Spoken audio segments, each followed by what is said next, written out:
আসসালামু আলাইকুম ওয়া রাহমাতুল্লাহি ওয়া বারাকাতুহু। হ্যালো ভিউয়ার্স, প্রতিবারের মতো আপনাদের মাঝে আমি আবার উপস্থিত হয়ে গেলাম আপনাদেরই প্রয়োজনীয় ও পছন্দের ভিডিও নিয়ে। আজকের ভিডিওটি সবার জন্য উপকারী, বিশেষ করে যারা আমরা হোয়াটসঅ্যাপ ব্যবহার করি। তো হোয়াটসঅ্যাপের নতুন কিছু ফিচার এসেছে যেটা হয়তো অনেকেই জানেন না। তো আজকে 4টি হোয়াটসঅ্যাপের নিউ আপডেটস আপনাদেরকে জানাবো। তো বন্ধুরা, ভিডিওটি শুরু করার আগে আপনাদেরকে বলতে চাই, যারা আমার ভিডিওটি নতুন দেখছেন অবশ্যই চ্যানেলটি সাবস্ক্রাইব করে রাখবেন এবং পাশে থাকা বেল আইকনটি ক্লিক করে দিবেন, যাতে করে সবার আগে এরকম মোবাইল রিলেটেড ভিডিওগুলো আপনার মোবাইলে আপনি সবার আগে পেতে পারেন। তো বন্ধুরা, কথা না বেরিয়ে চলুন শুরু করা যায়। তো আমরা সর্বপ্রথম যে বিষয়টি নিয়ে আলোচনা করবো সেটা হলো ভিউ অনস। ভিউ অনস হচ্ছে যে অনেক সময় আমরা যাদের সাথে চ্যাট করি হোয়াটসঅ্যাপে চ্যাট করার পর আমরা কাউকে কিছু ছবি আপলোড করি বা কোনো মেসেজ কোনো ভিডিও আপলোড করি, দেখা যায় যে কি সে পরবর্তীতে ওটা স্ক্রিন ছবি ডাউনলোড করে পরবর্তীতে যে কোনো সময় আমাদেরকে কি ব্ল্যাকমেল করতে পারে বা আমাদেরকে একটা সমস্যা ফেলে দিতে পারে। তো ভিউ অনসটি যদি আপনি করে দেন তাহলে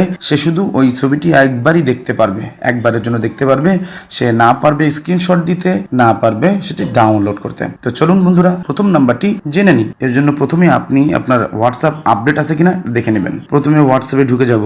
হোয়াটসঅ্যাপে আসার পরে আমি কাউকে ছবি পিক করছি, একটা আইডিতে প্রবেশ করলাম। করার পরে ছবি আপলোড করার জন্য যে পদ্ধতি সে পদ্ধতি অবলম্বন করব। গ্যালারি থেকে একটা ছবি চুজ করব। ধরুন আমি এটা একটা ছবি চুজ করছি, এটা আমি সেন্ড করব। দেখবেন এখানে যে নিচে লেখা আছে অ্যাড এ ক্যাপশন, এই অ্যাড এ ক্যাপশনের ডান সাইডে ওয়ান নামে একটি আইকন আছে, সেখানে যদি আপনি ক্লিক করেন, আমি ক্লিক করার পরে দেখেন এখানে লেখা আছে view once message just got more private. এটা আপনার প্রাইভেটের জন্য শুধুমাত্র একবার এসএমএসটি সে দেখতে পারবে। এই জন্য যে ওকে যে অপশনটি আছে সেখানে ক্লিক করে দেবেন। এখানে আমার ভিউ অনস করা হয়েছে। এখন যদি এটা আমি আপলোড করি বা তাকে সেন্ড করে দিছি, দেখেন সেন্ড করার পরে সাধারণত আমরা ভিডিও বা ছবি সেন্ড করলে সেটা আমাদের ডিসপ্লেতে কি শো করে, কিন্তু এখানে দেখেন নিচে লেখা আছে ফটো, তার মানে আমি একটা ফটো আপলোড করেছি। এখন যাকে আমি পাঠিয়েছি তার ফোনেও এরকম একটা ফটো লেখাটি তার মোবাইলে শো করবে। সে সেই ফটোর উপর যদি ক্লিক করে শুধুমাত্র ফটোটি একবারের জন্য দেখতে পারবে, দ্বিতীয়বার আর দেখতে পারবে না। আর এবার চলুন দ্বিতীয় নম্বর যে আপডেট সেটা জেনে নিই। দ্বিতীয় নম্বর আপডেটটি অনেক প্রয়োজন সবার জন্য। আমরা অনেক সময় বন্ধু বান্ধবদেরকে আমাদের কিছু ছবি তাদেরকে সেন্ড করি। অনেক সময় ছবি সেন্ড করার সময় দেখা যায় যে আমার যে এইচডি রেজুলেশন সেই পিকটা নর্মালি ভাবে তার কাছে পৌঁছাচ্ছে, ছবিটি ভালোভাবে দেখা যাচ্ছে না। তো এর কারণ হচ্ছে আপনি যখন ছবিটি সেন্ড করছেন সেটা এইচডি রেজুলেশন আছে কিনা আপনি না দেখেই সেন্ড করছেন। তো এটার জন্য আপনি কি করবেন, হোয়াটসঅ্যাপে চলে যাবেন। আসার পরে একটা যে আইডিতে ছবি পাঠাবেন সেই আইডিতে প্রবেশ করবেন। প্রবেশ করার পরে পুনরায় ছবি গ্যালারি থেকে একটা ছবি নিব। আমি এখান থেকে একটা ছবি আমি নিয়েছি। নেওয়ার পরে উপরে দেখেন এইচডি লেখা আছে, আপনি ওখানে ক্লিক করবেন। ক্লিক করার পরে আপনাদের সামনে এরকম দুটি অপশন আসবে, একটা স্ট্যান্ডার্ড কোয়ালিটি, নিচে আছে হলো এইচডি কোয়ালিটি। আপনি যদি এইচডি কোয়ালিটি পাঠাতে চান তাহলে এইচডি তে ক্লিক করে দিবেন। ক্লিক করে দিয়ে এখন আপনি ক্লিক করবেন। এখন সেন্ড করলে এইচডি কোয়ালিটির ছবিটি তার সামনে কি তার মোবাইলে পৌঁছে যাবে। আমি যে পাঠিয়েছি এইচডি কোয়ালিটি চলে গেছে। বন্ধুরা, 3 নম্বর যে কাজটি সেটি আমাদের হোয়াটসঅ্যাপ যারা ইউজ করি, অনেক সময় আমাদের ফোনটি বিভিন্ন জায়গায় কি রেখে বিভিন্ন কাজ করি। অনেক সময় আমাদের ফোনে অনেক মানুষই কি ফোনটা ধরে, ফোনে ঘাটাঘাটি করে, ফোনের কোথায় কি আছে সেগুলো কি বন্ধু বান্ধব চেক করে। আপনার হোয়াটসঅ্যাপ যদি আপনি সুরক্ষিত রাখতে চান,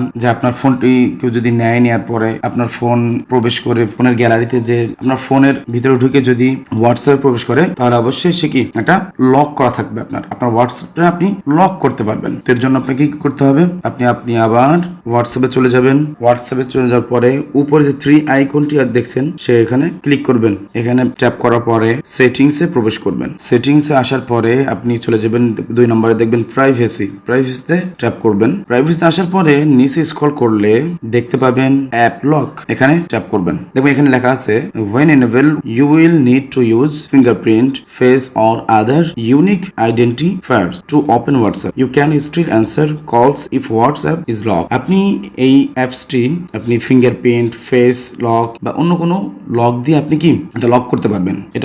এটার মাধ্যমে আপনি হোয়াটসঅ্যাপটি লক করতে পারবেন। এজন্য আপনি এখানে যেটা ডিসেবল করা আছে ইনেবল করে দিবেন। ডান পাশে যে অপশনটি আছে এখানে ট্যাপ করে ইনেবল করে দেবেন। ইনেবল করার সময় আপনার কাছে এরকম ফিঙ্গারপ্রিন্ট যাবে। আপনার ফোনে যদি ফিঙ্গারপ্রিন্ট দেওয়া থাকে তাহলে ফিঙ্গারপ্রিন্ট চাবেন। আমি ফিঙ্গারপ্রিন্ট দিয়ে দিচ্ছি। দেখেন ফিঙ্গারপ্রিন্ট দেওয়ার পরে এখানে লেখা আছে 3টি অপশন অটোমেটিক্যালি লক। আপনি কি 1 মিনিট পর হোয়াটসঅ্যাপটা লক করতে বলবেন নাকি 30 মিনিট পর? আর উপরে প্রথম যেটি আছে সেটা হলো ইমিডিয়েটলি, মানে যখন আপনি হোয়াটসঅ্যাপ থেকে বের হয়ে যাবেন তখনই আপনার হোয়াটসঅ্যাপটি লক হয়ে যাবে। তো আমি সাজেস্ট করব প্রথম যেটি আছে ইমিডিয়েটলি, আপনারা অবশ্যই এটা সাজেস্ট করবেন, অবশ্যই এটি ট্যাপ করে দিবেন, দিয়ে বের হয়ে যাবেন। 3 নম্বর কাজ শেষ। চতুর্থ নম্বর যে কাজটি সেটি আমাদের সকলেরই, বিশেষ করে সবারই যারা হোয়াটসঅ্যাপে বন্ধু বান্ধবের সাথে চ্যাট করেন সবার জন্যই গুরুত্বপূর্ণ। তো সেটি হচ্ছে চ্যাট লক। অনেক সময় আমরা আমাদের বন্ধু বান্ধবদের সাথে বিভিন্ন সময় বিভিন্ন মজার ছলে অনেক কথা বলে থাকি, অনেক সময় অনেক দুষ্টমি করে থাকি, যে কথাগুলো আমাদের কি চ্যাটে থেকে যায়। তো আমরা অনেক সময় চাই যে আমি এরকম পার্সোনাল যে কথাগুলো আছে বন্ধু বান্ধবের সাথে যে শেয়ার গুলো, যে কথাগুলো বলি, এই কথাগুলো যেন অন্য কেউ না দেখে। তো এরকম যদি আপনার চিন্তা ভাবনা থাকে যে আপনার এই চ্যাট গুলো অন্য কেউ দেখতে পারবে না, তাহলে আজকের এই ফিচারটি আপনার জন্য, সেটি হলো চ্যাট লক। তো আপনি এর জন্য কি করতে হবে, আপনি যে আইডিটি চ্যাট লক করতে চান সেই আইডির ভিতরে প্রবেশ করবেন। আমি প্রবেশ করলাম। প্রবেশ করার পরে উপরে যে তার নাম আছে ওই নামের উপরে ট্যাপ করবেন। ট্যাপ করার পরে আপনাদের সামনে এরকম ইন্টারফেস শো করবে। নিচে স্ক্রল করলে দেখতে পাবেন চ্যাট লক। এই চ্যাট লকের পাশে দেখবেন যে ডিসেবল করা আছে, এখানে ট্যাপ করে ইনেবল করে দিবেন। আমি করে দিচ্ছি। এখানে দেখেন দেওয়ার পরে দেখা যাচ্ছে keep this chat locked and hidden. এখানে দেখেন নিচে কন্টিনিউ বাটন যেটা আছে এখানে ট্যাপ করে দিবেন। পরে আপনার মোবাইলে যে লকটি দেওয়া থাকবে ফিঙ্গারপ্রিন্ট, সেটা তারা চাবে, আমাকে চেয়েছে, আমি দিয়েছি। দেওয়ার পরে এটা কি লক হয়ে গেছে। এখন যদি আমি বের হয়ে যাই তাহলে দেখবেন যে আমার ডিসপ্লেতে তার কোনো লকটি নেই। আপনি যদি আবার উপর থেকে যদি নিচে টেনে ধরেন তাহলে দেখবেন উপরে লেখা আছে লকড চ্যাট। ওটা বের করতে হলে আপনাকে ওই লকড চ্যাটস এর ভিতরে ক্লিক করবেন। ক্লিক করার পরে আপনার ফিঙ্গার চাবে। ফিঙ্গার দেওয়ার পরে আপনি সেই কাঙ্ক্ষিত লকড যে চ্যাট লক করেছেন সেই প্রোফাইলটি আপনি পাবেন। এখান থেকে আপনি আবারও আনলক করে নিতে পারবেন। তো বন্ধুরা, আজকের ভিডিওটি আপনাদের কাছে কেমন লেগেছে তো অবশ্যই আপনারা কমেন্টস বক্সে জানাবেন। আর ভালো লেগে থাকলে অবশ্যই একটা লাইক দিবেন আর বন্ধুদের মাঝে বেশি বেশি শেয়ার করবেন। আজকের ভিডিওটি এই পর্যন্তই। পরবর্তীতে কোনো নতুন ভিডিও নিয়ে আপনাদের মাঝে উপস্থিত হব। ভালো থাকবেন, সুস্থ থাকবেন। আল্লাহ হাফেজ।